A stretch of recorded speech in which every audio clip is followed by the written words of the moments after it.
ਸੋ ਅਗਲੀ ਖਬਰ ਜਿਹੜੀ ਆ ਸੁਪਰੀਮ ਕੋਰਟ ਉਹ ਅੱਜ ਸੁਣਨ ਜਾ ਰਹੀ ਹੈਗੀ ਆ।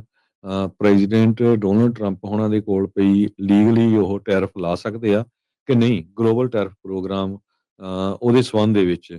ਸੋ ਜਿਹੜੇ ਅਮਰੀਕਨ ਕੰਜ਼ਿਊਮਰ ਤੇ ਬਿਜ਼ਨੈਸਸ ਆ ਉਹ ਕਾਫੀ ਜ਼ਿਆਦਾ ਜਿਹੜੇ ਹਰਟ ਹੋ ਰਹੇ ਹੈਗੇ ਆ।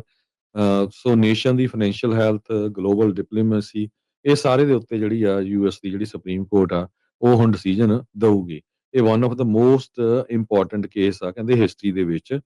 ਪ੍ਰੈਜ਼ੀਡੈਂਟ ਡੋਨਲਡ ਟਰੰਪ ਉਹਨਾਂ ਨੇ ਇਹ ਦੱਸਿਆ ਹੈਗਾ, ਇਹ ਉਹਨਾਂ ਨੇ ਅੱਜ ਬਿਆਨ ਜਾਰੀ ਕੀਤਾ ਹੈਗਾ। ਕਹਿੰਦੇ ਵੀ ਜੇ ਟੈਰਿਫ ਨੂੰ ਇਨਵੈਲੀਡੇਟ ਕਰ ਦਿੱਤਾ ਗਿਆ ਤੇ ਕਹਿੰਦੇ ਵੀ US government tens of billions of dollar ਜੋ ਰਿਫੰਡ ਕਰਨੇ ਸੀ ਉਹਨੀ ਬਿਜ਼ਨੈਸਸ ਨੂੰ, ਉਹ ਉਹਨਾਂ ਨੂੰ ਨਹੀਂ ਮਿਲਣਗੇ।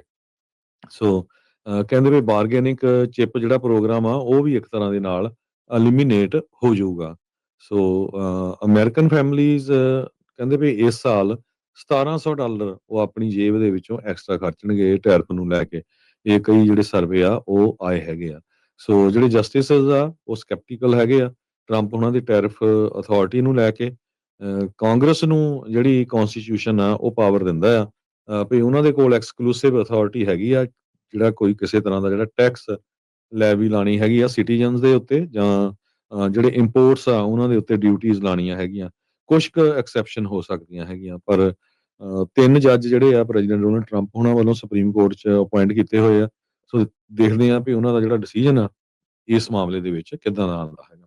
ਸੋ ਅਗਲੀ ਖਬਰ ਜਿਹੜੀ ਆ ਸੁਪਰੀਮ ਕੋਰਟ ਉਹ ਅੱਜ ਸੁਣਨ ਜਾ ਰਹੀ ਹੈਗੀ ਆ। ਪ੍ਰੈਜ਼ੀਡੈਂਟ ਡੋਨਲਡ ਟਰੰਪ ਹੋਣਾ ਦੇ ਕੋਲ ਪਈ ਲੀਗਲੀ ਉਹ ਟੈਰਿਫ ਲਾ ਸਕਦੇ ਆ ਕਿ ਨਹੀਂ ਗਲੋਬਲ ਟੈਰਿਫ ਪ੍ਰੋਗਰਾਮ ਉਹਦੇ ਸੰਬੰਧ ਦੇ ਵਿੱਚ। ਸੋ ਜਿਹੜੇ ਅਮਰੀਕਨ ਕੰਜ਼ਿਊਮਰ ਤੇ ਬਿਜ਼ਨੈਸਸ ਆ ਉਹ ਕਾਫੀ ਜ਼ਿਆਦਾ ਜਿਹੜੇ ਹਰਟ ਹੋ ਰਹੇ ਹੈਗੇ ਆ। ਸੋ ਨੇਸ਼ਨ ਦੀ ਫਾਈਨੈਂਸ਼ੀਅਲ ਹੈਲਥ, ਗਲੋਬਲ ਡਿਪਲੋਮੇਸੀ, ਇਹ ਸਾਰੇ ਦੇ ਉੱਤੇ ਜਿਹੜੀ ਆ ਯੂਐਸ ਦੀ ਜਿਹੜੀ ਸੁਪਰੀਮ ਕੋਰਟ ਆ ਉਹ ਹੁਣ ਡਿਸੀਜਨ ਦਊਗੀ। ਇਹ one of the most important case ਆ ਕਹਿੰਦੇ ਹਿਸਟਰੀ ਦੇ ਵਿੱਚ।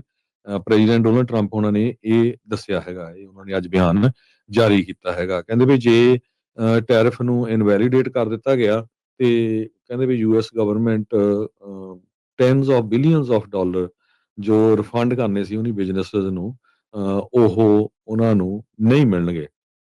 ਸੋ ਕਹਿੰਦੇ ਵੀ ਬਾਰਗੇਨਿੰਗ ਚਿਪ ਜਿਹੜਾ ਪ੍ਰੋਗਰਾਮ ਆ ਉਹ ਵੀ ਇੱਕ ਤਰ੍ਹਾਂ ਦੇ ਨਾਲ ਐਲੀਮੀਨੇਟ ਹੋ ਜਾਊਗਾ। ਸੋ ਅਮਰੀਕਨ ਫੈਮਲੀਜ਼ ਕਹਿੰਦੇ ਵੀ ਇਸ ਸਾਲ $1700 ਉਹ ਆਪਣੀ ਜੇਬ ਦੇ ਵਿੱਚੋਂ ਐਕਸਟਰਾ ਖਰਚਣਗੇ ਟੈਰਿਫ ਨੂੰ ਲੈ ਕੇ। ਇਹ ਕਈ ਜਿਹੜੇ ਸਰਵੇ ਆ ਉਹ ਆਏ ਹੈਗੇ ਆ। ਸੋ ਜਿਹੜੇ ਜਸਟਿਸਸ ਆ ਉਹ ਸਕੈਪਟੀਕਲ ਹੈਗੇ ਆ ਟਰੰਪ ਉਹਨਾਂ ਦੀ ਟੈਰਿਫ ਅਥਾਰਟੀ ਨੂੰ ਲੈ ਕੇ।